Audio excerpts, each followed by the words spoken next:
Good afternoon! Welcome sa ating online series number 1, Constraints in Our Context, Student Perceptions on Compassion, Academic Excellence, and Online Classes. Later on, after we hear from our speakers, we will have a live Q&A with them. Kaya stay put lang kayo, and I hope you learned something today. See you later. Let me pass you on to Joshua.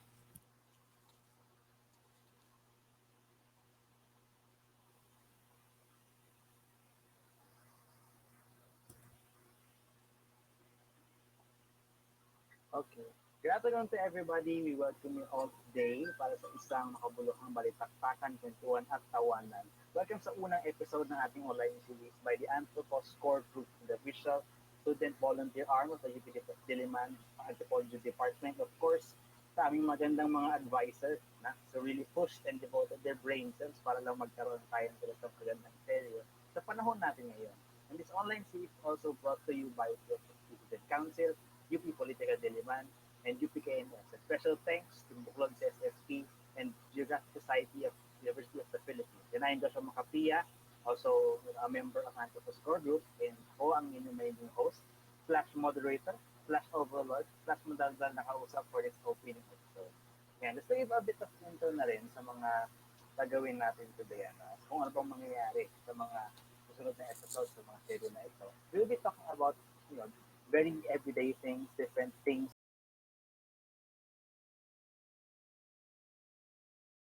Have conversations and take a look at it from the most anthropological sense that we can. Kasi, my God, please, estudyante pa lang kami, sana gumaduate. Hindi pa kami anthropologist, pero sana gumaduate.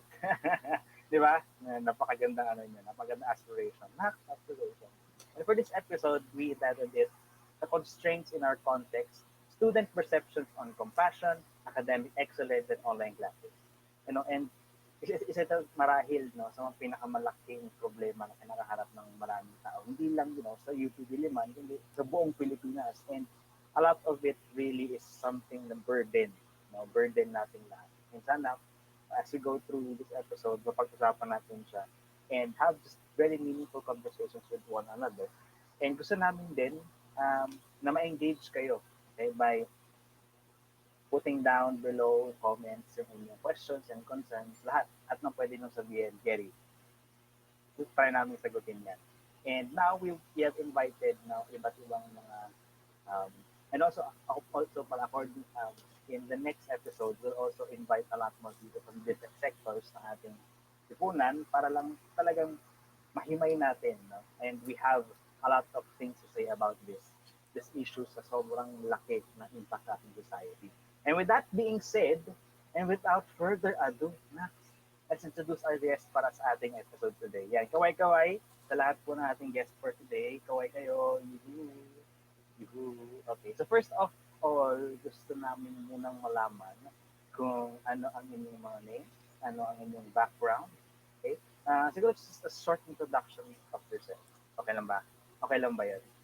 Kasi kung hindi, wala kayong magagawa. Joke! Okay, sige. Okay, sige. Siguro let's start with Vicky. Hi, I'm Nikki Calizo. I'm a third year anthropology student. Sorry, dating biology student. Pero answer na. Yes. Yeah. Okay. Sige, let's Precious. Hi, I'm Precious Pantoja. Fourth year. Graduating, sana. Yes! Yes. Gusto ko yan. Sana matuloy na. Graduating, fourth year, BA Anthropology. That's good. Okay, let's go. Lastly, but surely not the least, Kian. And hello everyone, I'm Kian Nagera, currently a third year student taking up Bachelor of Secondary Education major in Mathematics. Yun, teacher ng bayan. Gusto ko yan. Sobrang laki din na aspiration ng teacher. Ko lang nila. Anyway, let's start, of course, with the most pressing question. Kamusta kayo lahat? How was the pandemic? Kamusta kayo? Kasi sobrang, alam mo, a lot of things, have been going through the country and the world, especially with the pandemic. So, kamusta kayo? How have you been this past few months? Kahit sino, pwede mo salita. It's your turn. Go. Hmm. A very hard question, honestly. Sobrang bigat. Ay, Parang, ganun ba? oo, Sorry, sorry. parang Pero, legit, ayan, parang, bigat. saan ka ba magsisimula? Yeah. Sige. Parang ganun yung feeling. Oo nga eh, no? Sobrang Where to overwhelming. begin? Pero, Parang, for me siguro, at the very least, definitely overwhelming yung lahat ng mga nangyari over the past few months. The past 6 months. I think yesterday was, or today was the parang midpoint already na we are exactly half a year through this pandemic. So, based on that time and based on everything that has been happening for the past few months, it's definitely been overwhelming and definitely has affected in numerous aspects. So, I don't know where to begin. Pero, in very overwhelming and very stressful times siya for me personally because hindi ako nakakakilos katulad ng normal, katulad ng dati na on-ground yung activities, on-ground yung mga nangyayari.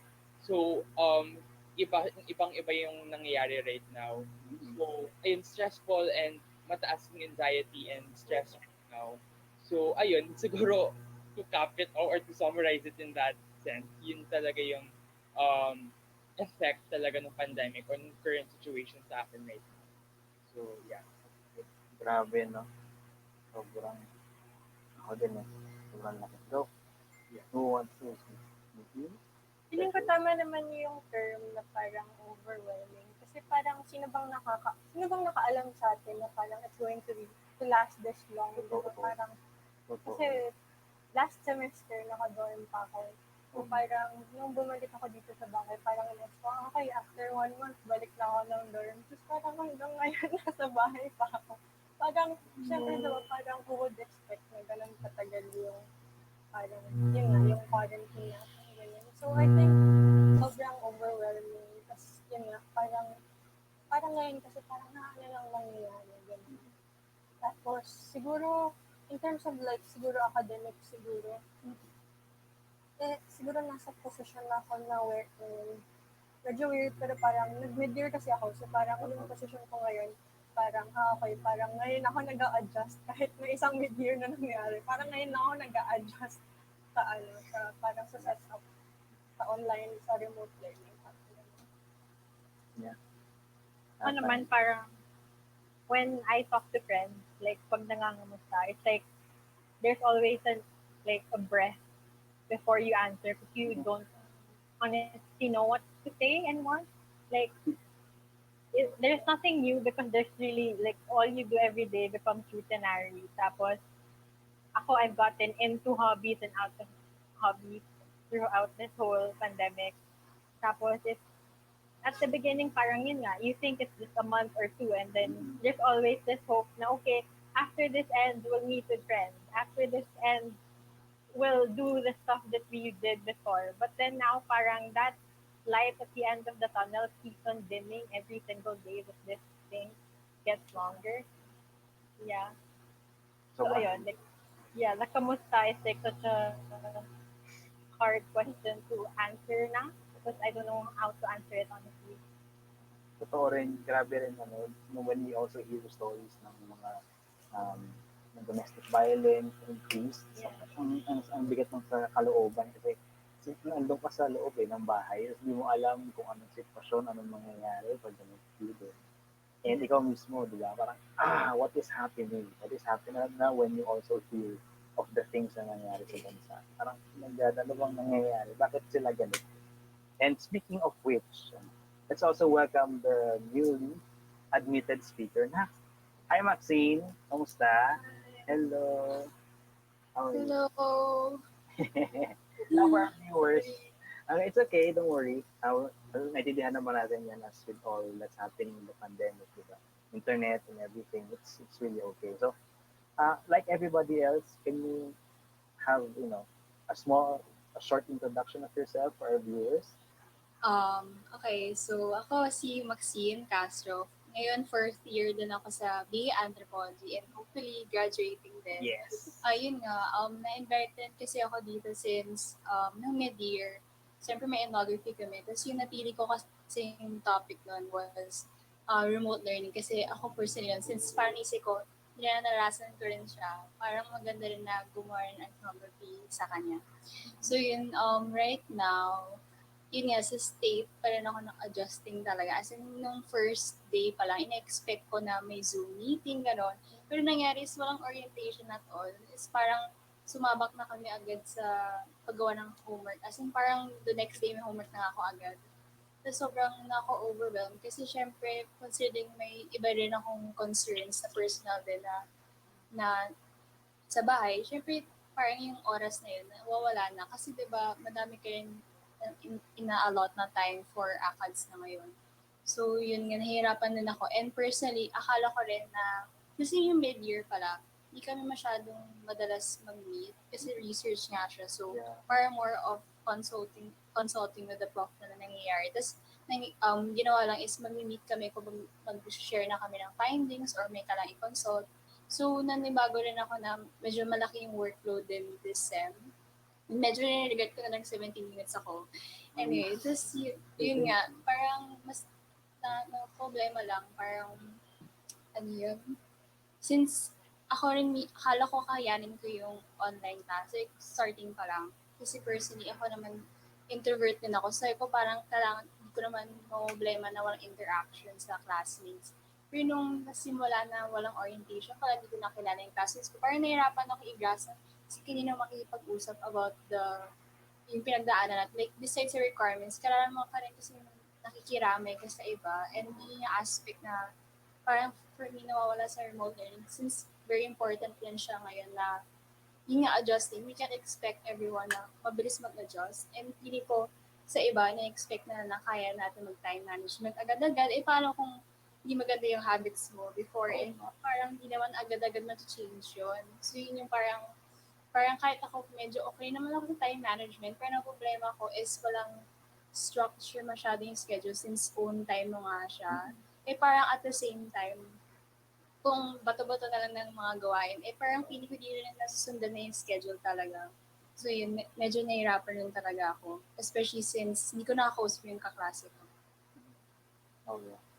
Now, with that being said, gusto ko rin malaman, with all the things that are happening na masama, gusto ko rin malaman, how have you been coping with it? So, ano yung mga pinagkakaabalahan mo? Kasi, personally, ang ginawa ko, kung to those people na nakanood na, or nag-ano ng Instagram ko, nag-flex, nag-bake ako ng tinapay for some reason.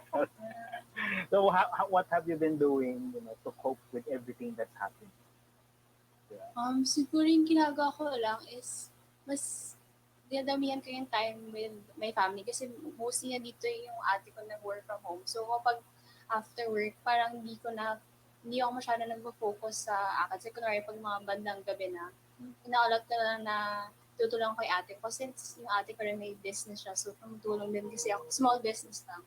So, tumutulong din ako doon. So, maraming time ko na pupuntahan doon na pinakausap ko yung mga customers online. So, madami rin time na nagpapack lang ako ng mga orders. So, yun yung parang, in a way, pag-cope ko. Kasi hindi ko na rin naiisip yung ACADS. At least may parang feeling ko may ibang productive din nagagawa ko besides sa school. Ano pala yung business ng ate? Ay, yung sa mga merch lang.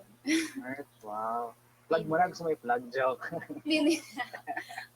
Yun lang. Mostly yung time ko talaga. How about sa iba? How have you been coping with everything? Ako, oddly enough, yung coping mechanism ko is working. I mean, working sa organizational works, campaigns, etc. Parang mas nare-redirect yung attention ko away from the other stressors or anxiety na like dinadala ng pandemic towards like more productive stuff. So parang ako when I focus my attention towards a project or parang a work or a campaign, parang mas nawawala yung attention ko sa ibang mga negative na mga aspects na nangyayari right now.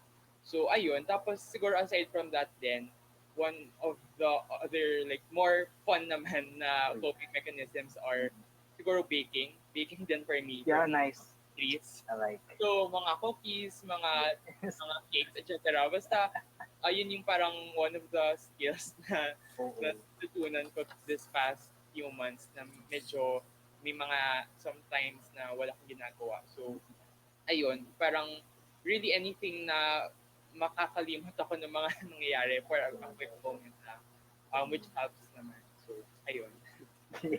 Baking talaga. Thank you, sourdough. Sige, sa iba, how Ako, actually, kabalik na rin ako ni Kian. Kapag, if you're doing more work, more on, ako, self ako ngayon. Parang, wow, self-care tayo ngayon. Pero kasi, parang yung nangyari kasi, parang same din kay Maxine na parang introverted naman din ako. So, hindi siya masyadong it's not such a big problem to me na parang nasa bahay lang ganyan. So ako, more on, focusing on myself na parang, same lang din kay Nikki na parang may pumasok na bagong hobby, tapos bigla siyang nawala din. Parang more on ngayong quarantine, it's more of trying new things. Parang dati, kung hindi ko magawa, parang okay. Parang ngayon kasi nasa bahay lang ako, gawin na natin ganun. So parang, siguro if I'm going to give example, it's cooking. Kasi hindi ako nagko-cook before. So parang ngayon, parang ang dami kong cravings. So parang sinabi ko sa sarili ko, sige, since may cravings ako na lang magluluto ng sarili ko. Oo, tama. Yun yung naging coping ko ngayon this week. Sarap talaga kumain, lalo pag stressed ka, di ba? Kakaiba yan. Hindi ka mo sa... Ako naman, kasi introvert ako, pero kalad-karan din akong person. So for how many years already, I've been kind of living by myself. So, sobrang kahit saan mo ako dalhin, carry lang. So, that kind mobility na yon nawala because of this quarantine, yung parang just going out, even just going out and studying with the friends sa Katipunan, nawala yung mga ganong small luxuries. But then also, because of all this time, I was able to get back into the things that I used to love, which is baking and cooking as well. Uy. There may 1 month ata na as in almost every day meron akong binibake. Na sa bahay dito, palagi, wala nang break yung pagkain namin. Ganyan. Tapos, I also got into and out of art, making art. Ayun, parang ang dami lang, siguro yung silver lining is you have this so much time that you're able to try a lot of things and see things that you haven't done before or what things that you miss doing because ngayon meron na tayong luxury of time. Yeah, sabi nga nila, di ba? Naalala ko lang may nagsabi sa akin na nahirapan daw sila dati kasi parang walang time sa family. Ang hirap biglang ngayon, yan, tulpak mo mukha mo sa buong pamilya mo. Araw-araw, kita kayo, di ba? So, nakakatawa din. And, ngayon, time is really very important. It's really, ngayon mas intindihan natin, di ba, that time is really an important reason. Okay. And with that also in mind, marami ngayon, as we all know, to the viewers and also to our speakers, na marami ang talagang nahihirapan pa rin mag-cope with online classes. Okay? And sobrang marami na akong narinig na parang ano ba naman, bakit lang inconsiderate kasi yung mga tao, kasi may narinig ako mga tao na stuck pa rin sila sa mga lugar and they have to buy things, they have to manage funds and it's really hard dahil sa Zoom and other meetings, diba? It's really magastos siya. Yun lang masabi ko, magastos siya.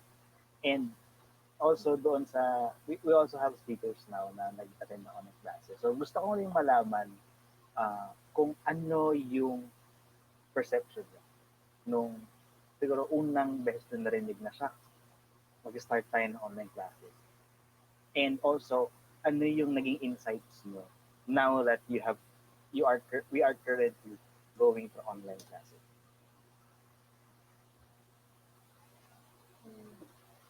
Yeah. Anyone can. Siguro na lang. Ako kasi, I first heard of yung news na mag-online classes or mag-remote learning na mid-year. So that's around Ano ba tayo June? Like, before June. Mga May, ganyan. May ba? Hindi ko alam. Basta yung in-announce na mag-remote learning for mid-year, ganyan. So, nung una ko siyang na-reflect, bilang nag-mid-year nga ako, tsaka yung, alam ko kasi yung parang pinaka-sitwasyon or kung ano yung nature ng mid-year ko. So when they told us na parang, okay, you're going to do remote learning, you're going to do online classes for your mid-year, medyo nagulat ako kasi nga yung nature ng mid-year ko, ano siya, field work siya or field school siya. So kailangan namin lumabas, kailangan namin makipag-interact with other people. So parang yung una kong thought, how do we do that? Paano? How am I going to do field work nung nasa bahay? Ganon. Totoo. So, shout out sa director namin. I guess it was a smart move. Kasi, I mean, at some point, parang, nagawan kasi ng paraan. Ganon, yung mid-year namin. So, parang, nagawan siya ng paraan. Tsaka at the same time, parang, ano kasi siya parang akma siya sa sitwasyon natin kung ano nangyayari ngayon. So, yung mga topics namin for field school, wow, ano to? Spoiled, teaser, ganun. Pero, yan, yung topics namin, very, naman, relatable sa kung anong nararamdaman nating lahat ngayon. Ako naman, when I first heard about the possibility pa lang of online classes a few months ago, I think it was early on sa pandemic, around latter March or early April pa lang, parang UP already released a memorandum of the possibility of conducting online classes. And one of the first things that really popped into my mind was it being, sadly, being anti-student and inaccessible to a lot of people. Kasi personally, I have friends who do not have the privilege of having their own laptops, who have their own gadgets, or who have their own internet connection, or maybe some do not have fast connection. So it will be very difficult to pursue online classes as a student. And speaking from a teacher perspective as well, mahirap rin for teachers na sanay sa, alam mo yun, on ground na pagtuturo. So mahirap talaga, not only anti-student but also anti-teacher as well. And siguro one of the things rin na I would like to bring up rin here is that online classes is one of the things na pwedeng gawin. Parang very limited lang yung online classes kasi. Now, when you talk about online classes, it's mostly using online platforms like Zoom, like Facebook, to deliver modules like that. Pero maraming iba't ibang paraan na mas na mas inclusive and mas accessible to students. That's why I think parang may kakulangan pa rin sa pag-conduct ng online classes. Na there are other resources or other avenues na the university can still explore para mas maging inclusive siya sa students, teachers. Kasi ayun, although ako naman, I can say na I have the privilege to pursue online classes. Pero speaking for others as well who can speak out, nahihirapan sila. Tapos parang in addition to this then, hindi lang enough yung mga gadgets, yung internet connection, because there's also the issue on mental health. Now, when you have online classes, very different siya from on-ground and physical classes. I think we all can agree here. Kasi ako, nung just actually this past semester, yung first time ko nung mag-online classes. Tapos, doon ko talaga naramdaman yung sobrang ibang-iba talaga siya sa physical classes. Kasi in physical classes, you're surrounded by your peers, you're there at the moment mismo, learning about the lecture. Pero here, you're just staring at your computer or you're staring at your phone, and that can be very detrimental to your mental health. Kasi the very long duration na nakatuto ka lang sa laptop, nakatuto ka lang sa gadget mo can really affect your welfare and well-being din. Kasi yung anxiety, yung stress, and yung pagod din, parang mas malala siya kaysa sa mismong on-ground. So for me, parang yung online classes talaga ay may issues definitely and may difficulties na nadadala, not only to students but also to teachers as well. Really good. Kasi naalala ko rin Like, marami sa mga profs natin, kasi I've been also talking with a lot of profs sa department, na talagang nagpanic sila, nagmadali sila to make these course packs na para lang mag-start yung online classes agad. And para sa kanila, parang, kaya ang hirap din na parang magalit ka to them. Kasi sila rin, di ba? Sila rin parang, anong gagawin namin? Kasi sila yung unang, so sila like frontliners in the education sector. Nikki, do you have anything to say?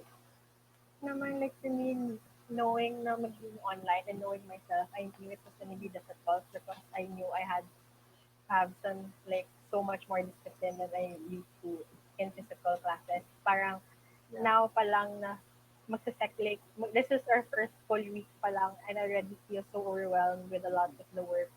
Parang I felt like mas maraming work, mas maraming time yung itutuon now sa classes more than before kasi parang dati you read readings and then you go to the lecture and then that could be it. Like, that's the baseline thing that you could do. Pero now, it's like ang daming questions na kailangan gawin. Tapos, hindi lang sa isang subject yung ang daming questions na kailangan gawin. If you have, like, for me, I have 16 units and mostly ganun lahat yung, like, method of teaching is, like, asynchronous and then you do your readings and then you answer these types of questions. Like, ako, I tend to get overwhelmed with readings already na minsan hindi ko siya mag-get. So, I need the physical classes or lectures to reinforce what I just read. So, yun, nahirapan ako talaga to adjust with this, like, um, with this type of learning, setup. And I know it's not just me who feels that way. And like, mas privileged pa nga ako na I do have internet and I have my own gadget and stuff like that. But like, I feel for everyone else who don't and na super laki pang like burden itong online classes for them when dapat ang inaalala lang nila is just their like academic, not how to like learn. Ganon. In this sense, diba? And also a lot of other problems na minsan Mhm. sa bahay. Hirap. Marami kasi pag family issues and everything. Medyo mahirap siyang i-handle. Lalo na pagka yun yung nakikita mo araw-araw. And then biglang meron kang nabibigay ng workload. Kaiba din siya. So, Maxine, based din dun sa ano mo, sa inyong, siguro I just really wanna also ask about dun sa iyong research. Kasi, ano ka, ang maganda, that nag-online classes ka, and at the same time, you know, try to understand online classes and remote learning. So, ano yung naging insight mo on that? So sa akin mismo naman, in my personal muna, bago i-share konti yung sa research mismo, sa akin nung discuss nga sa amin na mid-year online, parang nalungkot ako kasi firstly, I was looking forward to na mag-field school kasi may sinet na pupuntahan kami and medyo excited ako sa mga kasi wala, parang bahala pa nung parang isip ko, parang mayroon ba akong makuha informants noon kasi syempre lahat online. Pero parang yun nga nangyari is kinaya naman namin. And siguro kasi nakatulong na malit lang kaming group. So, mas nakaka-focus yung professors. Yun yung siguro sana na-implement din ngayon. Pero, syempre, ang hirap kasi diba, wala naman, hindi naman gano'n kadaming professors natin. So, hindi madaming sections. So, yun, natutukan kami ng profs talaga namin ng mid-year since small batch lang kami talaga. And yung sa research naman, yung parang naging perspective ko nga, limited talaga siya sa may kakayahan lang. And di mo ma-argue na hindi kasi maraming requirements. Una-una pa lang, gadget nga. And yung masasabi, may iba naghihiram lang sa laptop, gano'n. And may kilala ko personally na yung course niya kasi is architecture. And syempre, yung mabigat yung mga files na dinadala nila, diba, for activities. So, nangyayari is sa kanya kasi mobile data lang yung meron sa kanya noon. So, syempre, nalilimit yung meron siya per week na mobile data sa file na sisend niya. So, nalilimit to yung creativity niya in aspect. And yung isa sa parang dominant theme na lumabas din talaga is yung feeling of isolation na parang yung nabasa ko kasi sa research ko, parang yung nawawala nga sa online learning. And kaya siguro marami rin yung nabasa ko sa abroad, marami rin nando-drop out sa mga online classes kasi ang hirap nga ng dapat may self-discipline nga, time management. And yun nga, since nawawala yung interactivity, nawawala yung connection sa prof, at pati na rin yung sa students. Kasi important, yung nakita ko, important talaga yung meaningful learning na nasa-share nyo yung ideas sa set isa. Eh, parang ngayon sa online class, since asynchronous na, hindi na siya real time na ma-share mo agad yung thoughts mo, or yung sa prof mo, syempre rin may dami rin ginagawa yung prof na hindi ma-asikaso agad. So, yun yung parang nawawala talaga na aspect. Kasi, since wala ngayong connection feeling sa learners, nawawala yung motivation. Kasi yun yung unang importante na factor para ka mag-aaral kung hindi ka motivated at all. So, yun. And besides that, syempre may mga other problems rin sila. So, besides connectivity, hindi lang yun. Pero sa family din. Lalo na sa pandemic tayo, marami din businesses na, family businesses na nalulugi ngayon. So, may daming concern about tuition sa pag-pay, kung kailangan ba nila mag-loan na lang. And yun nga, parang sabi nila di nila alam gagawin kasi yung parang feeling nila di sila makakatulong enough since kailangan rin nila mag-aral, di ba? So, yun yun. Tapos parang, yung ngayon nagulat ako na lumabas talaga na yung naiisip ko, parang focus ba ng mga tao yung pag-aral nila, pero more of parang yung connection nila sa people. And yun ngayon parang napakita doon na yung sociality ng learning talaga na mas mainam at super madali mo ma-observe yung mga things through experiences na ma-share mo sa classroom yun. Yung parang ako rin personally, parang mas naalala ko yung lesson kapag ay sinabi to ni someone, siya nag-share. So, syempre may dagdag na knowledge ka rin doon. Tapos ako personally, hindi ako techie na tao. So, nahihirapan ako ngayon na lahat online. Mas nahiya ako sa handwritten. Gusto ko rin talaga nakikinig talaga sa prof. Eh, right now, parang yung binibigay as videos na hindi naman sila. Kasi syempre, limited lang yung time na. So, gets ko na hindi talaga na kaya maka-prepare ng video sa sila mismo. So, syempre, limited rin na yung, pwede limited rin yung gadgets nila and stuff like that. So, parang, yun nga, lahat talaga nagsistruggle with adjusting to this. Now, no, struggling ay isa marami na narinig ko all from you. And siguro, personally, ganun din siya on my own experience. Then struggle din siya. And with that in mind, with that in context, I would like to also read, I would like to read to you guys a quote, by Chancellor Fidel Numen. I think he released it, yeah, sometime during the quarantine. And he said, compassion and academic excellence are twin values that our community upholds. The challenge now is how to uphold both values despite the constraints of our context. And he said this in a time na ganito. Okay? And I want to ask you guys with that with that in mind, okay, with that quote in mind, with the context that we have ngayon sa panahon na ito, how would you view the steps in which the university is taking towards that compassion and academic excellence? Kasi based dito sa and I think it would encapsulate what a lot of um, the UP admin are telling. And also, not just UP admin, but even our government is saying na, kailangan natin ituloy ito. Kailangan natin ituloy ang classes. And para kay Chancellor Fidel Novendo, it's really, compassion and excellence. And it's the upholding of that ang pinaproblema nila ngayon with our own context. And I would like to ask, what is your take on that? Okay? Na-achieve ba nila yon? Tama ba si Chancellor Menzo with the steps that the university is taking nowadays sa lahat ng mga nangyayari? What is your take on it?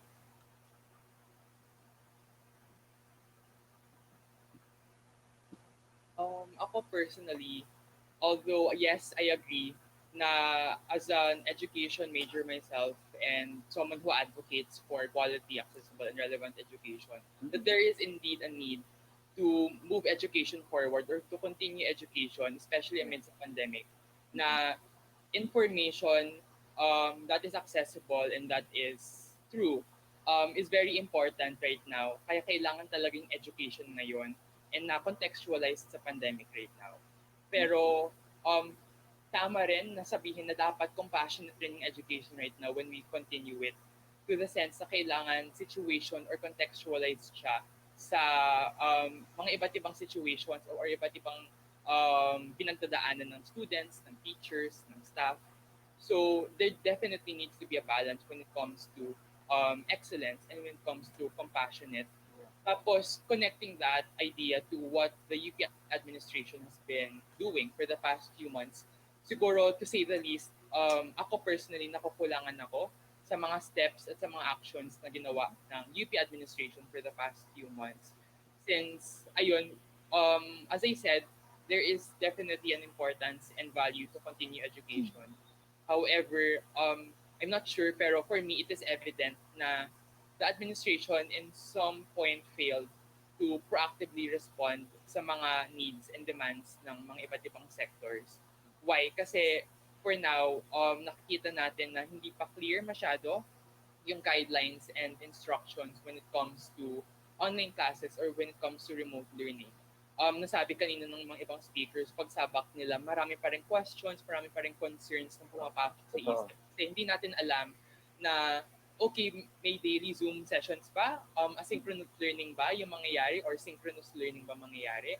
Meaning, do we have to attend Zoom sessions daily or every time you have classes, or will it be on a monthly basis? Will it be on a weekly basis? Or magsusubmit lang ba sila ng mga recorded sessions? Di natin alam.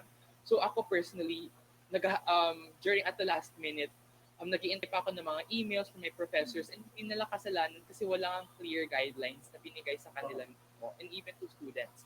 So there definitely there is definitely some failures on their part na may kakulangan na talaga na hindi nagawa or natupad for the past few months given na na-move na yung start ng classes na they had almost 4 months to adjust yung mga modules, na adjust the entire educational system at least in the university. Tapos, nalungkot lang ako kasi umaasa talaga ako doon as a student na ang daming uncertainties right now. So, umaasa na lang ako doon sa administration na magbigay ng at least clarity on what's gonna happen to us. Pero instead of that, marami pa rin questions na um, na nag-appear for the past few months and maraming concerns pa rin na hindi pa rin na-address. Tapos, although we can't disregard naman yung mga initiatives to, of course, give aid and assistance to students, to faculty, meron pa rin naman ganun.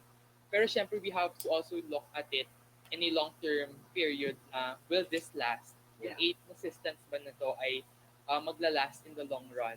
Na ngayon, marami pa rin students na hindi pa rin nabibigyang assistance, hindi pa rin nabibigyang aid or ayuda, and even teachers and faculty as well.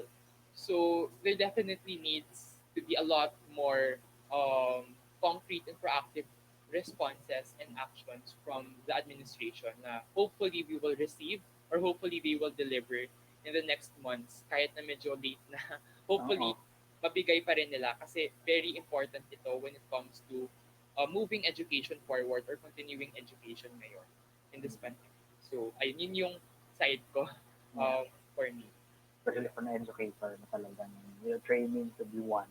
It's really important to take a look at this aspect. Hirap din kasi to just, just stay quiet and all those things. Ano pag education sector ang concern, di ba? Parang, anyway, sa'yo ba? Do you have any other thing in mind? Pero based on your experiences na rin.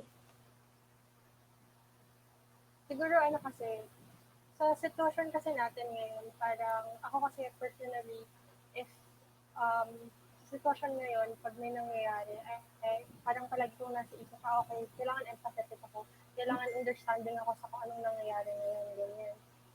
Yun yung, kahit sa simula pa naman na yung pandemic and all, yung quarantine, ganyan, parang iisip ko, kahit marami akong tanong, ganyan, sabihin ko, okay, sila din kasi nag-a-adjust. Kailangan marunong ako, parang yun na, intindihin ko ano yung sitwasyon nila. Pero same, meron pa rin kasing parte at some point, meron siyang, for me, personally, meron din siyang kakulangan. Kasi, ako kasi hindi na ako part of the, nutrition subsidy. Yeah. So, parang, di ba, actually last day ngayon ng application. So, No. 15. So, ayun. So, parang, kahit, syempre, poproblemahin ko yun kasi kailangan ko magbayad, ganyan. Pero, merong times na ang dami ko ng email, feeling ko nga naiinis na sila sa kanya. Kasi parang, ano ba naman to, email siya ng email. Pero, kailangan kasi yun. Kasi, yun nga, parang yun kasi yung isa sa mga kawalan ngayon ng online class. Wala ka kasi yun nga, walang physical appearance. Hindi mo makukuha agad yung sagot. Kahit na, ironically, internet mo na Oo. dapat mabilis, ganyan. Hindi eh. Wala siyang ganong feeling na pag in-email mo, may sagot ka agad. Parang, meron parang kakulangan dun sa mga parang nakukuha mong information. Ang dami mong tanong, parang sa pag-aantay mo ng sagot dun sa isang tanong, dumami pa yung tanong mo. Tapos parang nakuha mo yung tanong, pero may iba ka pang tanong. So parang dagdag lang na dagdag yung mga questions mo. So hindi never ending yung nangyayari. Parang it's just a cycle na parang pag-ikot-ikot lang. Kaya I guess it's very tiring din na parang so kailan niyo po masasagot yung tanong. Oo nga. So, pero yun nga, babalik pa rin ako dun sa feeling ko na parang kailangan understanding ako, kailangan empathetic ako. Ganun palagi yung parang feeling ko every time na parang may kausap ako or kunyari meron akong inquiries ganun, parang ganun palagi yung nasa isip ko. Grabe lang. Nasa ako nag-apply din kami for sa org na nag-apply kami for funding sa OIC kaya tayo. If I'm not mistaken. And it really took weeks bago na kami nabalik. And sobrang ironic thing. Like you said, sobrang ironic. Dapat mabilis. Internet, di ba? Mabilis, pero wala eh. It's really, there's nothing that can defeat the actual face-to-face. Do you have any more thoughts, Nikki? I agree naman to everything that they said na education shouldn't stop, but I think there is a lot of steps that still needs to be taken for everyone to be well equipped and for the questions to be answered. Yeah, tama. Mahirap lang kasi it's really something na pinagdadaan natin lahat. And tayo mismo, we're still at the stage of asking, questioning, ano ba to? What's happening? And start pa lang start pa lang yung SEM natin for most of us. And it's really there na the liminality of everything. Yung state natin na uh, ngarag sa lahat ng bagay. And it's really hard to really make sense of everything that's happening. Even though nasa bahay lang tayo, we should be comfortable, di ba? Studying shouldn't be really much of a burden for everybody. It should be accessible to everyone. And with that in mind, for our last last point of conversation, uh, what do you think? Unang-una, what do you think should, of course, a country do? Okay, on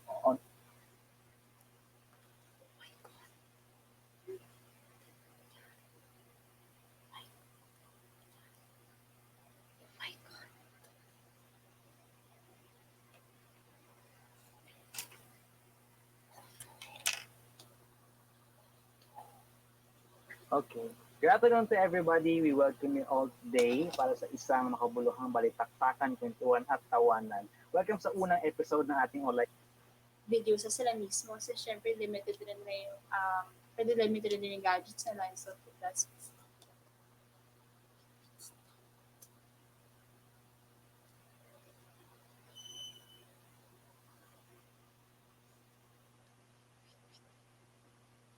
So, parang, yun nga lahat talaga nagsistruggle with adjusting to this.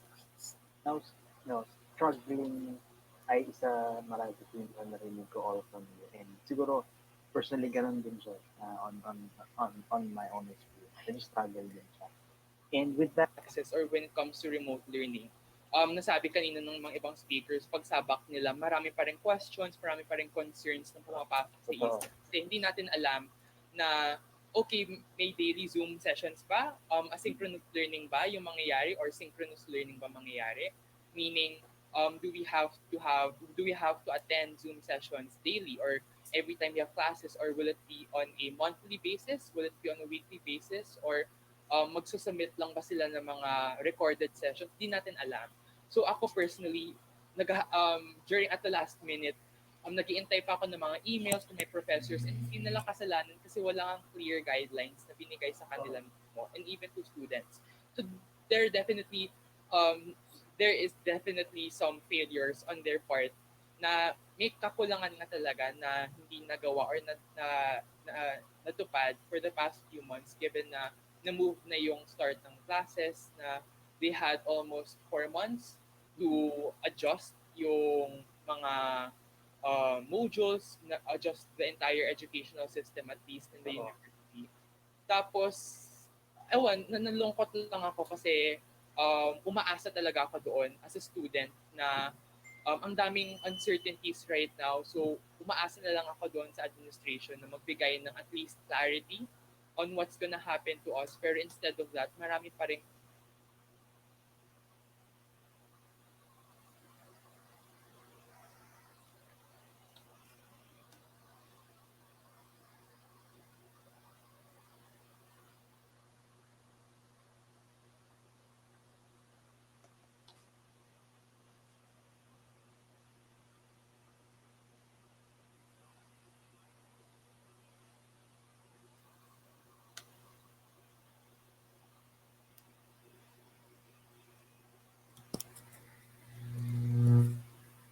Hi! Again, good afternoon guys and hello sa ating mga viewers. We apologize for the glitch. No, so something happened. This is actually um, a proof no na sometimes we really struggle with this online thing no dito sa ating online setup. So pasensya na po ulit sa glitch. Kumusta kayo sa ating mga viewers? Sana ay nasa mabuti kayong kalagayan ngayon. Nakita ko yung comment ni Miss Pamela kanina. And I really agree with her na sa sinabi niya na damang-dama natin no yung grounded realities, because yung sinasabi ng ating mga speakers ay kanilang own experience from the online class setup. So, nakarelate ba kayo dyan sa ating mga speakers? This forum is our attempt to understand the educational experiences of students from an insider's point of view. Now, a concept which is something important to anthropology. Ako nga pala si Lemarito Bianosa, your moderator para sa segment na ito. Ngayon na napakinggan na natin ang kwento at insights ng ating mga speakers, we will now move on sa ating live Q&A. Para sa ating live Q&A, maaari ninyong i-comment ang inyong mga katanungan o komento tungkol sa issue. If you want something to be clarified, go lang din. You can comment down your concerns. You can also share your insights and you can direct a question to a specific panelist. No? So marami tayong mga speakers kanina. If you want to ask a specific panelist, just type in their name and then your question or leave it open for all of them to answer. Then I will read the questions aloud para marinig ng lahat at sasagutin ito ng ating mga speakers. So for today, kasama natin ngayon sina Precious, Nikki, and Kian to answer your questions. Kaya ask lang kayo, guys.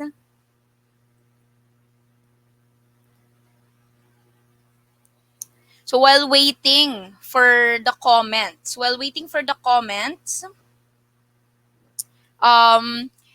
I just want to share my own insights from the webinar. No? And kagaya ni Miss Maxine, I agree na what's challenging no is dito sa ating asynchronous classes is that own time mo kasi siya no? Parang self-paced learning. So although it's advantageous to those who have problems no or issues pagdating sa connectivity, challenging din siya at the same time because you really have to develop self-discipline and time management.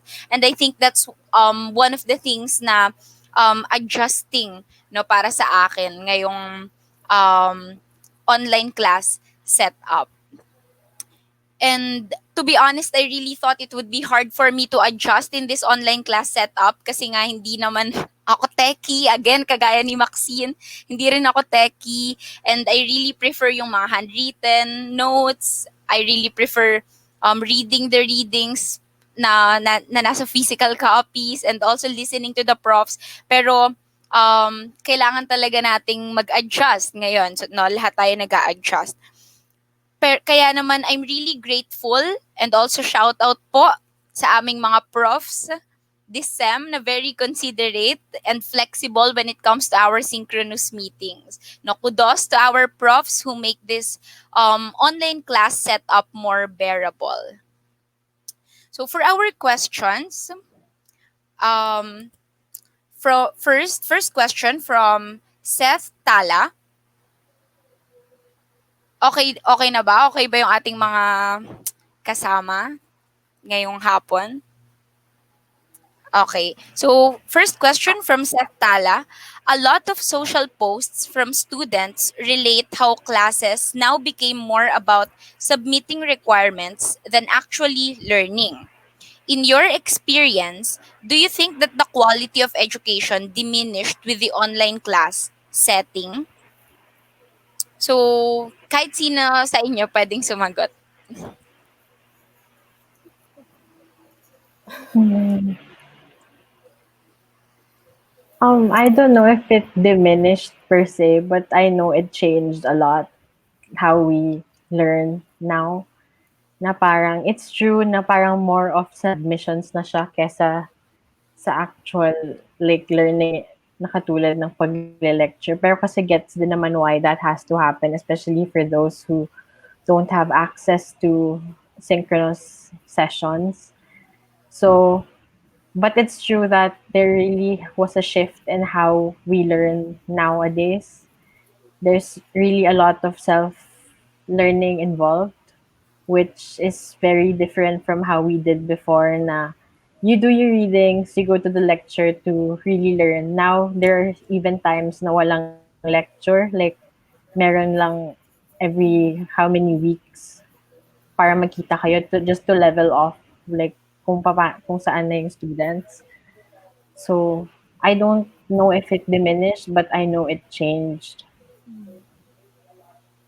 I think I think same with with Nikki kasi parang hindi naman siya diminishing. It's yun nga tama naman for me tama pareho kami ng term ni Nikki na it changed kasi we can also see this na parang kunyari 'di ba parang nabanggit ko nga na yung focus ko is about self. So parang with this new situation na nangyayari tapos 'di ba self yung focus ko. At least now parang I could try to be more siguro adaptive na parang okay, parang since bago yung environment ko ngayon, what could I do na para hindi ako ganun ma-stress, magkaroon ng anxiety. So parang I guess it really depends sa tao kung paano siya mag-a-adjust sa nangyayari.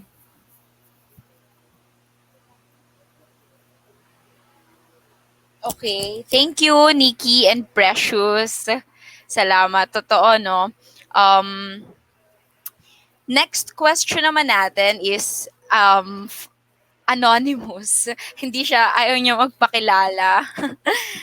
Ito yung sabi niya, the pandemic situation has impacted the mental health of many people. As students facing difficulties both from the pandemic and online classes, what are some of the mental health difficulties you've experienced or heard of? What steps do you think the university should take to address mental health?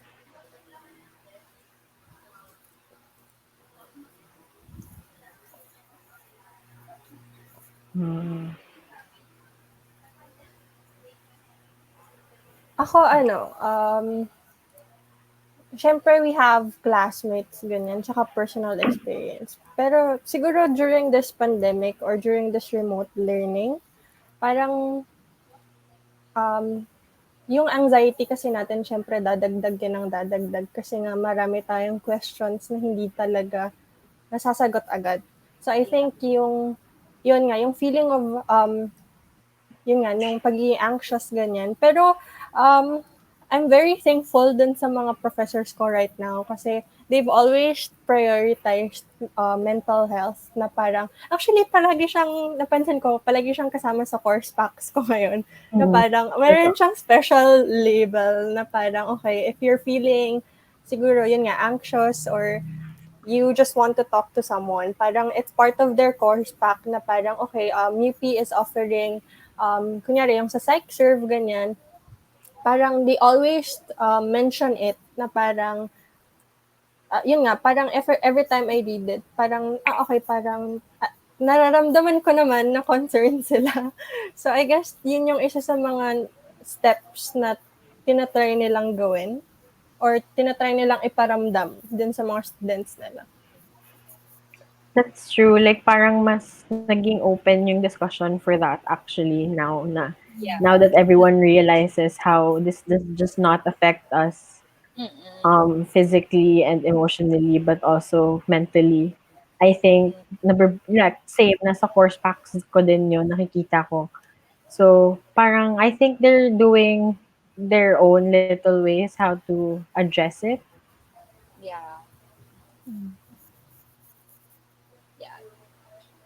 Thank you for your answer. Naalala ko lang din kasi I also have profs no na nag-email nung inintroduce nila yung sarili nila in the course.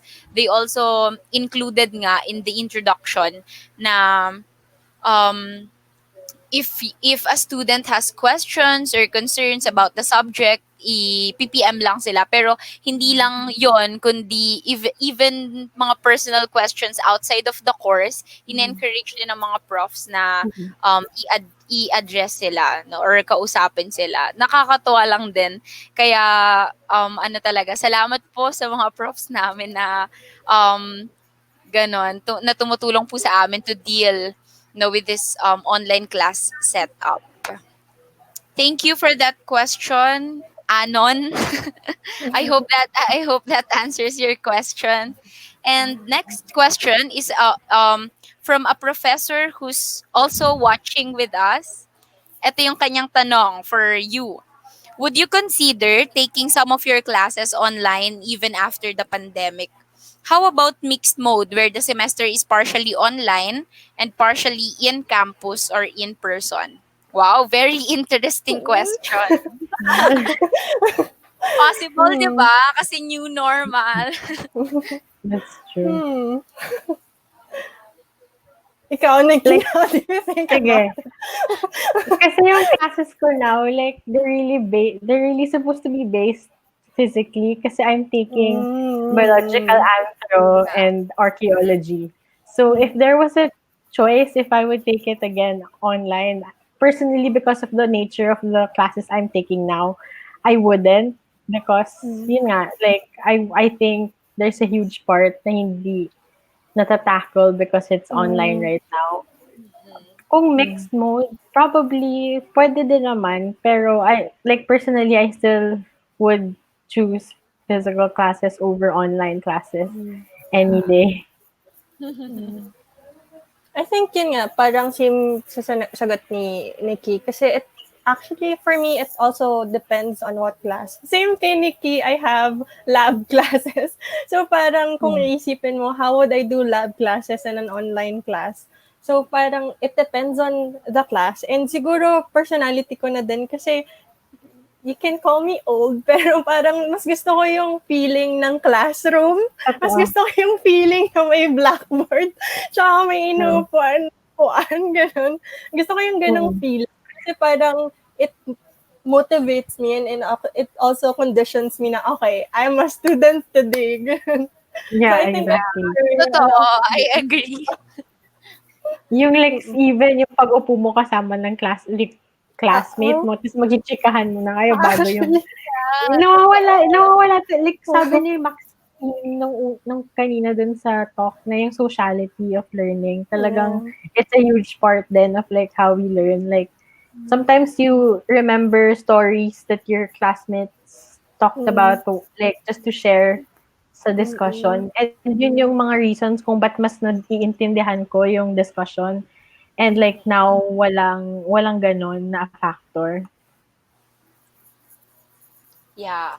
Yeah, I agree, no. Kagaya nung yun nga sa sinabi ni Maxine, no, isa din sa mga insights ko from this webinar is iba pala talaga yung alam mo yun yung classroom experience na tsaka yung kumbaga parang quote unquote parang university experience so compared to this online class kasi kahit na introvert ako and I really prefer to study alone, um iba pa rin yung meron kang kasamang kumain ng pansit canton sa Ah, kiosk or, totoo. or ano, 'di ba? Instant pasta carbonara Oo. or yung mga karant, 'di ba? Sa dami ng readings, karant sa reading hall or pupunta ng reading hall para matulog. 'Di ba? In between classes, no? Ah, So iba pa rin totoo. talaga yung ano na yun kasi parang ngayon to be honest parang isa sa mga nararamdaman ko rin ngayong online class parang tuloy-tuloy parang walang Hmm, break ganun parang na-invade ng school totoo, yung totoo. time mo sa bahay so um Nag isa din yun na sa nagba-blur mga yung boundary. yeah totoo nagbo-blur nga yung boundaries I agree kaya ayun um thank you again for your answer. Na our next question is from Carla Lumba. Ito yung sinabi niya.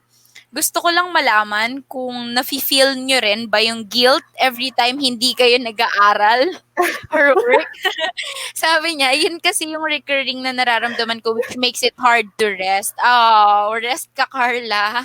May mga Mm. tips ba kayo in order to combat that uneasiness or guilt? Maraming salamat. Um, Ewan ko, feeling ko naman online and offline, I have that guilt.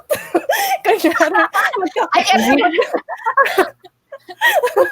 parang Oo, magka-cram ka, di ba? Parang, okay, hindi ako nakapag-aral for this class. Yeah. Parang offline and online. May ganun akong guilt. So, feeling Totoo. ko normal lang yan. Okay lang yan na Mhm. parang hindi ka nakakapagtrabaho. Pero ako kasi, kunyari, yun nga, di ba may feeling of guilt na, okay, parang for today, I wasn't able to do this class or this, requirement. Ako Mm. kasi, yun nga, parang nabanggit ko last time na I was able to do mid-year. So, parang meron akong na-catch na siguro, mga ginagawa for mid-year na, okay, I think I can do this for the next semesters, ganyan. So, what I do is, um, so, syempre, i-list down ko yung requirements per class. Tapos, ang ginagawa ko, kunyari, TTH yung class, I make sure na TTH ko siya ginagawa. Kunyari, sabihin na natin 7 a.m. yung class. Kahit 7 a.m. siya, gigising ako ng 7 a.m. kasi yun yung class. So, I'm trying to Totoo. condition myself na, okay, sabihin natin, kahit wala ako sa classroom ngayon, kahit nasa bahay ako, pero may class ako na 7 a.m. So, I should do my class on 7 a.m. Pero, Yeah. for other people kasi it might be too hard for them to do such parang, yun nga, parang action, ganyan. Pero, siguro sa akin lang, okay lang talaga na, na you don't really, I feel like you shouldn't pressure yourself to do things, Yeah. especially ngayon. So, I think, basta, yun, don't pressure yourself. Okay lang, I-promise ko. Don't pressure yourself, yun. Tapos, kunyari, I have friends din, syempre, na parang kasabay kong nag-remote learning ngayon. Tapos, hindi ko alam kung it's a thing, pero, dati kasi, di ba, parang sanay tayo na aalok ka ng kasabay mag-aral, ganyan, or punta Yeah. kayong coffee shop, ganyan. So, ang ginagawa namin, nag-Zoom meeting kami or Facebook call, ganyan. Pero Wow. nag-aaral lang kami. Ayan, medyo ganun yung isang mga ginagawa ako just to cope up with things. Thank you, Precious. Hi, Kian. So, Hello. kasama na natin ngayon si Kian. No, Hello, hello, Kian. everyone. The question was, um, nakakaramdam ka rin daw ba ng guilt every time na hindi ka nakakagawa ng work or ACADS on Yes, time? And how do you deal with it? yes.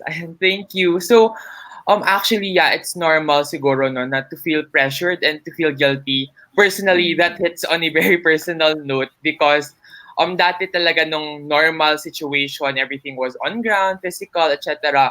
Parang, I think, all of the panelists here can agree na, alam mo yun, iba rin talaga yung productivity and yung parang ways mo of working and studying kapag on ground. So talagang ako personally dati talagang yung effort and yung hard work ko talagang binibigay ko sa lahat in ACADS and other organization work as well. So ngayon kapag since nasa bahay na iba na yung productivity level, nakakapanibago. Sobrang nakakapanibago yung um, working style ko right now, learning style, nag-iiba siya. So, because of this, nag-iiba rin talaga yung productivity level. So, ngayon, talagang, I admit, talaga nababawasan yung kaya kong gawin in a day. Kahit na nasa bahay lang, I think, given rin yung circumstances right now, yung stress and anxiety, given the current situation, talagang nahihirapan ako. So, talagang I feel guilty na bakit hindi ko kayang gawin yung katulad ng dati, ba't hindi ko kayang maaral yung daming pages, daming readings like before. Ngayon parang konti na lang, ganun. Hindi ko na kayang tapusin lahat ng trabaho ko or ng ACADS ko in a day. So parang I do feel guilty and it does make me feel disappointed. Pero siguro the past few weeks, how I was able to parang deal with it, parang naisip ko talaga yung acceptance na things aren't normal right now, things aren't in an okay state. So parang nandun yung learning and acceptance of ano ba yung kaya kong gawin, learning when to say no na sa isang araw na okay, hindi ko na kaya, okay lang. So parang ganun, learn how to accept talaga that things aren't the same and that it's okay not to be okay. It's okay not to be at your regular or normal self like before. So parang still at the acceptance like stage right now kasi mahirap talagang i-accept na hindi man na kayang gawin yung iba't ibang bagay. Pero ayun, learning how to accept really is the first step or stage for me na para hindi ka na ma-pressure or ma-guilty sa sarili mo. Kasi normal naman talaga pero siguro for everyone here then parang it's really okay. Parang hopefully by the end of it all, we won't be able to pressure ourselves na to, do the same things that we used to do before. So, ayan. Yeah. Thank you. Thank you so much. Nikki, would you like to add something pa? Ako naman, like, yes, there's the guilt feeling. Pero I also realized na it's true na parang it takes more time for me to accomplish things now. And so what I do now is like, mas nagagamit ko yung planner ko kasi parang mas kailangan kong mas kailangan kong i-plan out kung like yung time frame, like mas realistic yung time frame na binibigay ko sa sarili ko now. Like, kunyari sasabihin ko 4 hours of study, but sasabihin ko rin na alam ko siguro 2 lang maka-accomplish ko, hindi yung buong to-do list ko now. So, tas parang I also, hindi ko na rin kaya now mag all-nighters unlike before. Parang yung stress level, parang iba na siya. Like, I do need sleep more now than I did before ng normal classes tayo. And it's actually healthier now kasi I set more boundaries na okay, by 11:30 dapat tapos na. I mean, like, whatever I accomplished, that's it. And what I didn't, I have to do the following day. Parang you do have to set your boundaries kasi it's easy to get burnt out knowing that you're just at home with all this time. Dapat you should also allot time for yourself. Ganyan. So don't feel guilty to take a rest. Yeah, I agree. Thank you. Thank you so much sa inyo, Nikki, Precious, and Kian. Kagaya nung kay Precious kanina, nakarelate ako dun sa sinabi niya because last week, nung nakakaramdam na rin ako ng pagod, tapos nagka-chat kami ng mga kaibigan ko sa GC na magkaroon nga kami ng Zoom meeting. Tapos, ayun lang, nag-study lang kami together, kahit ano. Siyempre, oo, totoo, kahit naka-mute kayong lahat, di ba? So, kasi kanya-kanyang aral. Pero, pag may mga chikahan konti, ganyan, tapos balik ulit sa pag-aaral. So, it helps. Kaya, ayun, so hopefully, Carla, nasagot yung iyong tanong. Ako rin maraming own insights, no, na parang ngayon lang din nag-sink in sa akin na oo nga, no, I have to set boundaries din, kagaya ng sinabi ni Nikki. And next question is from Pamela Tagle. Sabi niya, based on your experiences from other disciplines, aside from anthro, your previous and current degree programs, the GE subjects, how differently do you think would this issue be perceived?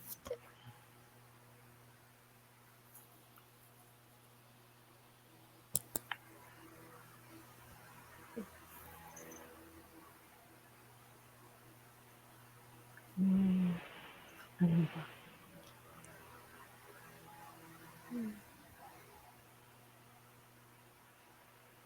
Sure. Oh, wait lang. I-clarify natin. Ano ba yung sinasabi ni Miss Pamela na issue? Yes. Yeah. Good question. Kaya Nakaisip din ako Lord, ano yung issue. ako din nag-isip din ang ako. isip Ano ko ba, naman ano ay nga yung, bang, oo. yeah. Wait lang, i-clarify natin. While clarifying that, move on tayo sa um next question. Balikan natin yung question ni Pamela later. Ha? So, next question is from, again, an anonymous person. Mga shy type, yung mga nagtatanong sa atin ngayon. At yung kanyang question, what small steps can we take to help ourselves be more grounded when we start feeling anxious and overwhelmed, especially given that we don't really have our friends around us?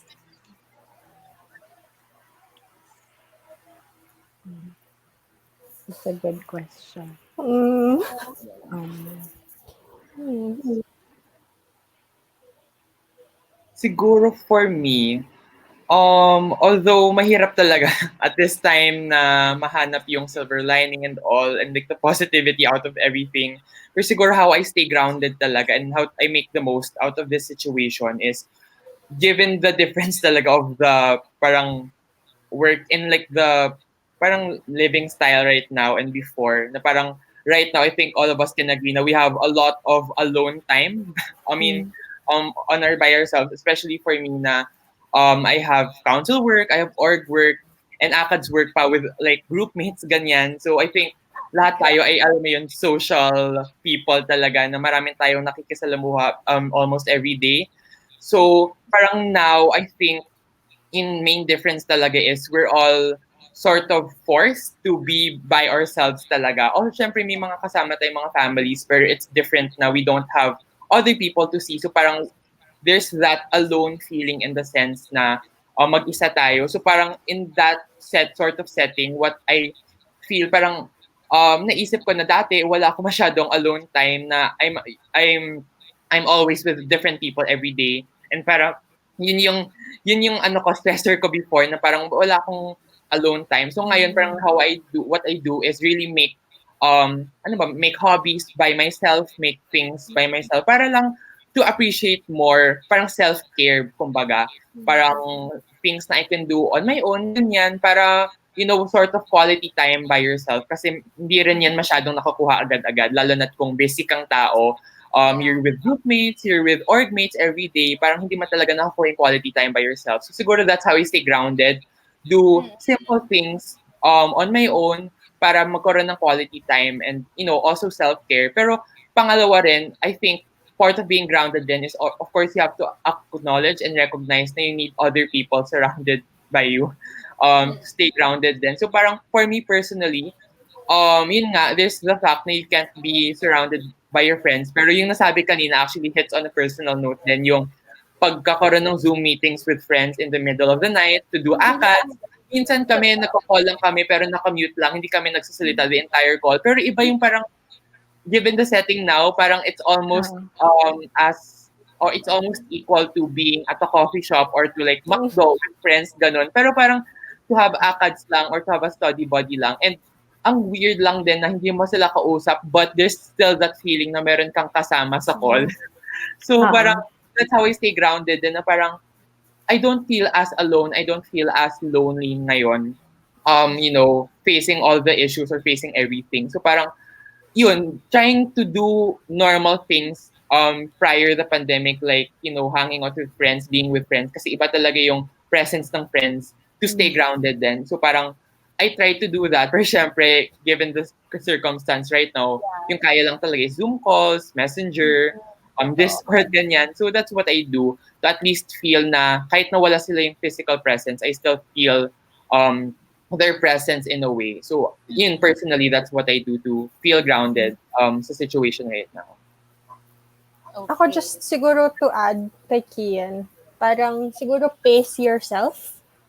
Parang kung may, kasi medyo mahirap siyang gawin, alam ko, pag narinig, pace yourself. Parang, paano mo gagawin yun? Pace yourself.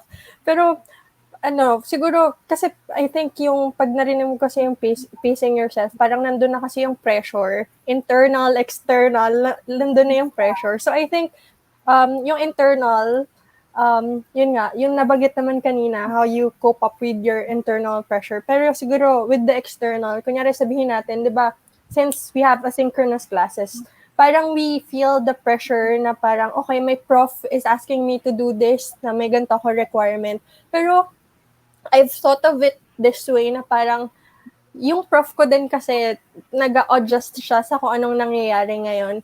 And, yun nga, parang they're trying to be more open to what's happening. So I think parang basta maging open ka lang din sa prof mo na parang ganito pa yung nangyayari, ganyan. I think it's going to help you na mag-adjust din sa nangyayari.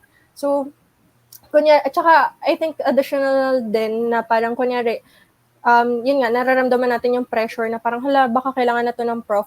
Actually, feeling, iniisip ko din na, actually, hindi naman tayo pinapressure din ng prof natin. Yeah. Kasi, yun nga, babalik din lang din sa self-pressure na parang, pero ito yung naisip ng prof ko. Pero totoo bang yun yung naiisip ng prof mo? So, I think parang pare-pareho lang kasi tayong nag-a-adjust. So, siguro kung kaya or kung kakayanin, try to yun nga, yung parang lessen yung pressure mo sa sarili mo. Tsaka kunyari, yung sa prof nga na parang huwag kang mag-alala, di ka pinapressure ng prof mo. Parang ano lang, ngayon kasi nakikita na natin siya everything. 'Di ba dati parang kunyari sa syllabus lang natin siya nakikita. Pero ngayon kasi naka-layout na siya lahat sa kunyari sa Google Classroom ganyan. So kaya siya mas nakaka-pressure. Pero kung iisipin mo parang okay, week 1, week 2, parang ganun lang. Pacing lang yata talaga yung kailangan gawin. Ganun. Thank you. Yeah, it's true. Like, Go, kailangan go. mo ang i-pace yung, sorry, ayan. Like, kailangan mong take it day by day. Like, it's nice to look at the big picture, but also just himay-himayin mo a little bit yung tasks mo. Wag mong gawin like in one big bagsakan kasi doon ka ma-overwhelm, which is dati ginagawa ko siya rin. Kaya rin sobrang stress palagi. Pero now, just do it, yun nga, step by step, little by little. And if you can't do it at the moment, or if you feel like it's giving you anxiety, take a step back and like do something else or like do something for yourself and then go back at it again at a later time. It hindi naman like yun nga, dapat wag mo rin i-pressure yung sarili mo to finish one thing at that specific moment because you have time. Like we all have time now to do so much more than like before. Ayun. Thank you. Thank you so much. Totoo, no? Napaka-importante ng self-care, no? Pagdating sa setup natin ngayon. And kahit naman walang pandemic, kahit hindi online classes, no? Na very important 'yun, yung self-care. And next question, again from an anonymous person. Ano, wait. So, balikan muna na pala natin yung question ni Pamela. Ito na yung kanyang question. Thank you, Pam, for clarifying. Ito yung sabi niya, based on your experiences from other disciplines aside from anthro, how differently do you think academic excellence is perceived in relation to online classes? For example, for the natural sciences, maybe they really can't consider online lab courses as academically excellent because there's no way to be hands-on. So what do you think?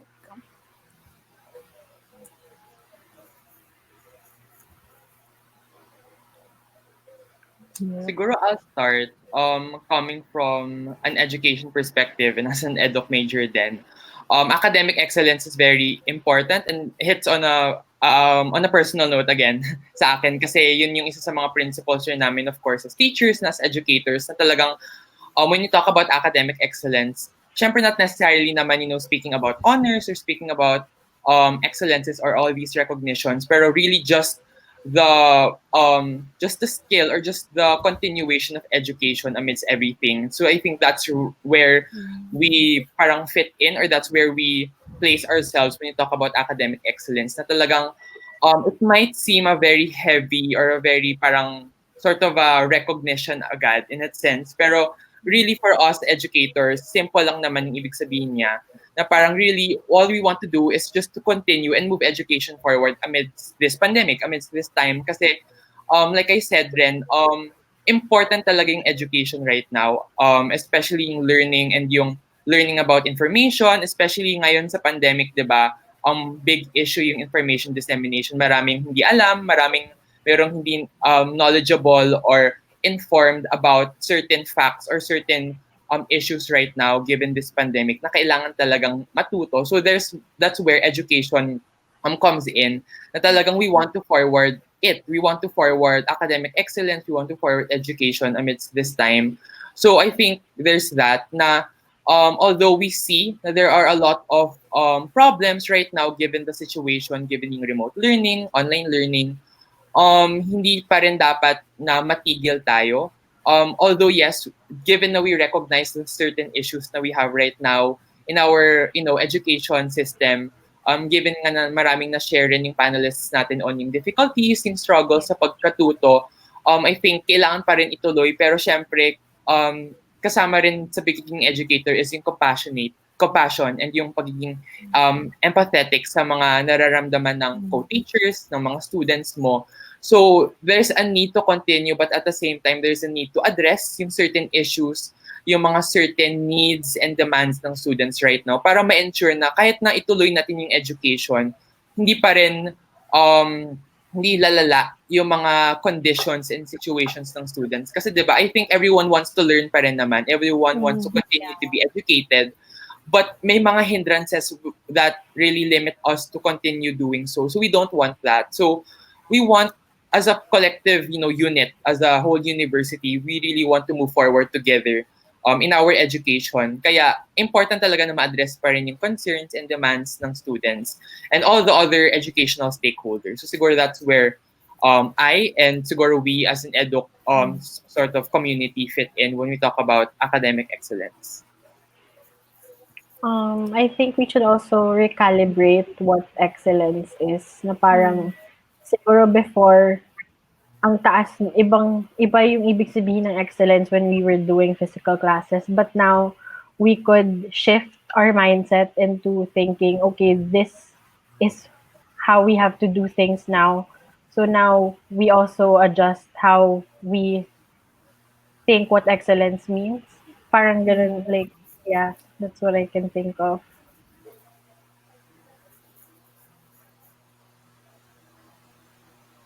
Um, may gusto pa bang i-add? Or okay na? Okay na. Okay na. Thank you. Thank you. Salamat. Pam, I hope that answers your question. Totoo na lahat naman tayo. Gusto pa rin mag-aaral syempre. Pero, kagaya ng na-share nga kanina no, ni Nikki, if kung siya lang, 'di ba, ang preferred talaga niya ay physical classes and napakahirap mag-online class ng lab lab courses. Ayun. So, next question, or second to the last question is from an anonymous person. Sabi niya, kung nasa bahay kayo at kasama nyo lagi ang pamilya nyo, paano nyo nare-reconcile yung roles ninyo bilang student at family member since nawala na ng physical boundaries yung iba't ibang responsibilities natin?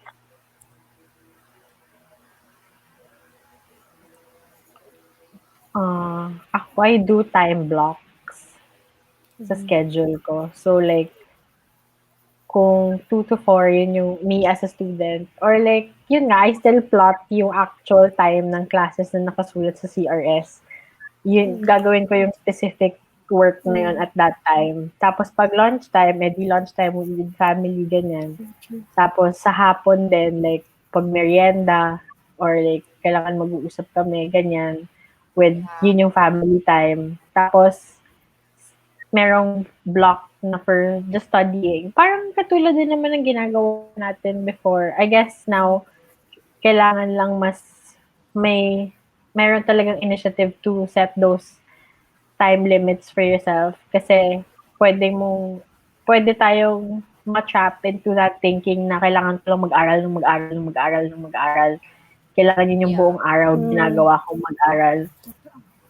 So, like, I think, yun, like, you schedule yourself. Ayan. I think yung question, for me yung question, it's a very hard question personally. Kasi syempre, pagdating mo kasi ng bahay, you have a role na parang anak, kapatid, ganyan. And then, ako kasi, siguro, I guess I try to divide, or hindi man divide, pero separate myself from being a student and anak, kapatid, kapag nasa bahay, ganyan. So, hindi ko alam kung it's going to be helpful, pero I try to have my own study place. Tapos, kunyari nag-aaral ako, kunyari yun nga, yung kay Nikki, di ba may study blocks ka? So, kunyari pag nag-aaral ako, isasara ko yung pinto. Tapos may nakasulat sa pinto, Totoo. in class, gano'n. Or in a video call meeting, gano'n. Para lang alam nila na nasa class ako or nag-aaral ako. Oo, totoo. Tapos, parang kunyari kasi, di ba, syempre, dati kasi, di ba, hindi man use, pero parang dati kasi, ang family for us is a good way for us to cope up with stress ng school, ganyan. So, I think ganun din yung ginagawa ko ngayon, na kunyari, ayoko na mag-aral, lalabas na ako ng kwarto, tapos kakausapin ko na sila. Ganun yung ginagawa ko ngayon. So, parang siguro yun nga, same na parang you have to set your boundaries. For me, honestly talaga, nung start ng pandemic, it was such a difficult task or it was a difficult thing to do to really separate yung worlds mo. Kasi dati nung, like, normal times, it was easy kapag nasa bahay ka, the whole time na nasa bahay ka, anak ka, personal time, family time, ganyan. So pag nasa labas ka, yun yung puro trabaho, gagawa ka ng ACADS, ng org work, or other types of work na need mo gawin, ganyan. Pero ngayon, everything is inside, everything is indoors. So, talagang personally nahirapan akong i-divide kung kailan ba ako magiging anak, kailan ba ako magiging student, etc. So, there's that difficulty. Pero I think as it progressed, talagang it all just comes down to balancing everything. Mahirap siyang gawin, definitely. Pero siguro, ang pwede ko lang i-share dito siguro ay yung mentality na lang din na, try to still put an on and off switch button in lahat ng roles mo. Kasi dati kasi madali kasi physically nakikita mo. Okay, kapag nasa bahay, automatic na yan. Pero dito, nasa bahay ka the entire time. So parang mahirap i-on off yung lahat ng yung pagiging student. Kasi sometimes, ngayon, yung difficulty ay since nasa bahay ka, sometimes there's that thing or there's a possibility na nasa on switch button palaging pagiging student mo kasi nasa bahay ka. Or other way around naman, palagi kang nasa on switch button naman yung maging anak mo. So, mahirapan ka sa pag-adjust to doing ACADS kasi you feel like you're at a personal space, so mahirap talaga magtrabaho. So, try to still adapt yung ganong on-off switch button, even indoors. Like, I think I agree naman din yung adapt din yung sinabi kanina na set specific times para alam mo rin kung kailan mo i-on-off yung mga buttons mo. Kasi dati hindi mo na actually pinaproblema yung time because it sort of does it for you na. I mean, nagiging ano na siya nagiging regular thing na ginagawa mo na siya everyday. Pagpasok, ganyan. Dito, hindi mo na kailangan physically mag-move ng sobra. So parang mahirap talaga yung time in essence right now. So, be aware of the time talaga. Kapag morning, from a certain time, ito yung pagiging student ko, ito yung pagiging, siguro if may iba kang work rin, kunyari kung you're an org member, ganyan, or other responsibilities you have, you set a specific time talaga. I agree with that. Talagang helpful yun. Tapos, siguro, pangalawa, ensure pa rin na meron kang enough time or balance time for everything. Kasi given na indoors lahat, merong risk na sumobra yung ibang roles mo. For example, student, given na indoors palagi, parang nandyan na lahat ng sort of resources mo if you do have, mahirap na i-off yung student switch mo kasi nga parang sanay kang nag-aaral sa bahay na. I mean, now na we're 6 months in the pandemic, sort of, I think, baka sa iba ay sanay na sila na mag-aral sa bahay. So parang mahirapan sila na hindi mag-aral or alam mo yun, to take a break sometimes. So parang it's important talaga to really just have a balance in everything and really learn when to stop on a certain task or on a certain duty para kahit na iba yung situation or iba yung parang sort of physical dynamics right now ay nagagampanan mo pa rin yung iba't ibang duties mo as a person kasi hindi naman yun nawawala kahit may pandemic or wala. So, ayun, really just adapting everything to the current situation right now. Thank you. Thank you again, Nikki, Precious, and Kian. Anon, I hope that answers your question. For our last question, this is from Louis Jimenez. Ang kanyang question ay, sa tingin niyo po, may advantage or advantages pa rin po ba ang online classes?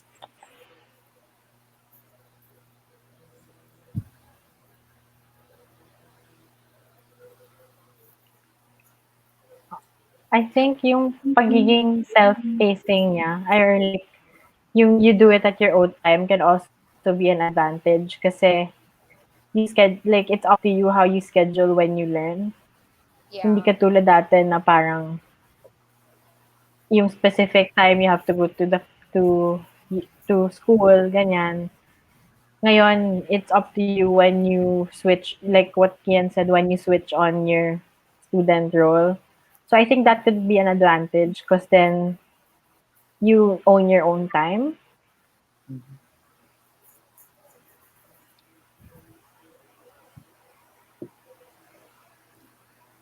I guess siguro sa isang ideal situation, sabihin na natin na where everyone has the resources, ganyan.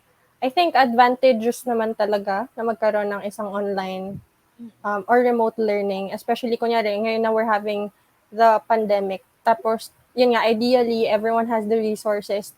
Syempre nandun yung parang siguro pagiging kampante natin, ganyan. Kasi okay, may pandemic pero I have the resources. So, meron pa ring advantage na online classes yung meron tayo ngayon. For me naman, I'll try to present, both yung disadvantages and advantages right now. Na, first, yung disadvantages, siguro I'll just try to reiterate lang din na mahirap din naman talaga. Given yung struggles right now, even though you have resources, hindi siya parang automatic na, alam mo yun, madadalian ka given na there's also the mental health state and welfare na you have to think about rin na hindi porket may resources na parang ay makaka-abide ka agad sa mga iba't ibang requirements or iba't ibang duties or demands na hiningi ng remote learning. So definitely, there are a lot of disadvantages for everyone, not only students but also for teachers kasi mahirap talagang adjustment. Kahit ngayon, maraming questions and concerns pa rin. Pero I think, given na mahirap and limited talaga yung choices natin right now na I think, sadly, out of the question pa rin yung physical classes as much as we all really want that. Nandun tayo sa situation na sort of out of the question pa rin siya.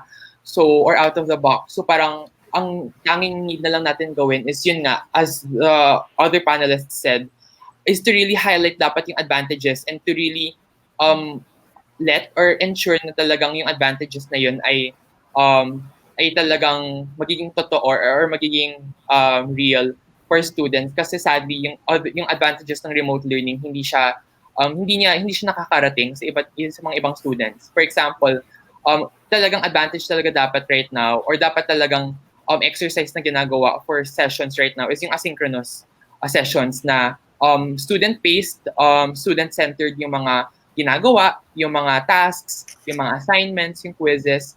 So, important talaga na dapat gawin yun. Pero siguro, we also recognize na hindi lahat ganun yung ginagawa. May mga iba na same pa rin yung ginagawa, like physical classes na every session merong Zoom, same pa rin yung parang yung timing ng deadline. So, talagang dapat may ensure natin na to really allow remote learning to be advantageous for students or to siguro lessen its disadvantages siguro sa ganong context, kailangan ma-ensure na yun nga accessible and inclusive siya for everyone. So parang ayun, make sure na hindi mo pina-pressure yung student. Siguro dapat nandun yung advantage na yun. Pangalawa, dapat you ensure na you allow the students to really learn at their own pace kasi that's a big advantage talaga supposedly of remote learning. So we have to Yeah. make sure that that becomes a reality. Now, we don't pressure our students to alam mo yun, do their tasks or like in a normal setup na let them, go beyond the deadlines. I think that's not supposed to be an issue right now. Let them, do their own requirements at their own pace, kung kailan nila kaya when they have their when they're at the right state of mind ganon. Siguro lastly, siguro one of the advantages na we really want to highlight is siguro yung ano ba yung sa remote learning right now is yung setup siguro na maraming mga initiatives, maraming mga ginagawang projects to ensure na yung mga resources ay nakakarating sa students. So I think we just have to strengthen that further. Na sadly may mga students pa rin na hindi nakakatamasa pa rin ng ng mga kailangan gawin or ng mga logistical needs or financial needs. But I think what really was the highlight of remote learning now is yung pagiging sense of community natin. Maraming mga initiatives na ginawa to ensure na yung mga students ay magkakaroon pa rin ng enough resources or sufficient resources for remote learning. So I think dapat kasi ginagawa rin yun before, pero siguro dahil nga iba yung pandemic or iba yung situation right now, parang mas na-highlight din na mas kailangan tumugon sa needs ng students. So I think that's also the sort of the positive side or the advantage that happened right now na I think it really urged people to make a move para ma-address or mabigay yung mga needs ng ibang students. So I think there's that. Na we recognize naman na there are efforts to bridge the gaps, to provide students talaga with enough resources, whether financial or logistical, para patuloy pa rin sila sa kanilang pag-aaral. So ayun, I think those for me are the disadvantages and advantages of remote learning. Yeah. Thank you, Nikki, Precious, and Kian. No, kagaya nga ng sinabi ni Kian kanina, no, from um, the the webinar, no, sa sinabi niya na we appreciate naman, no, the attempt nga to still educate the students despite this new normal, pero sa kabila ng mga yon andun talaga no yung mga struggles na ating kinakaharap dahil nga bago yung ating setup at lahat tayo ay naninibago pa. So again, salamat Kian, Nikki, and Precious. Thank you so much. Ang dami naming natutunan. Ang dami naming natutunan from your kwento and insights, and nag-enjoy kami. Muli, sa ating mga viewers, sana ay marami rin kayong natutunan. Sana marami tayong takeaways, no? And also, nakakuha rin tayo no, ng some tips to cope up no, from our panelists. Salamat po sa bawat isa at magandang hapon. Salamat din sa CSSP Student Council, UP Politica Diliman, and UP KMS. Also special thanks to Buklod CSSP and Geographic Society of UP. Muli ako po si Lemary ng Anthropos Core Group at magkita-kita ulit tayo sa susunod na episode. Maraming salamat!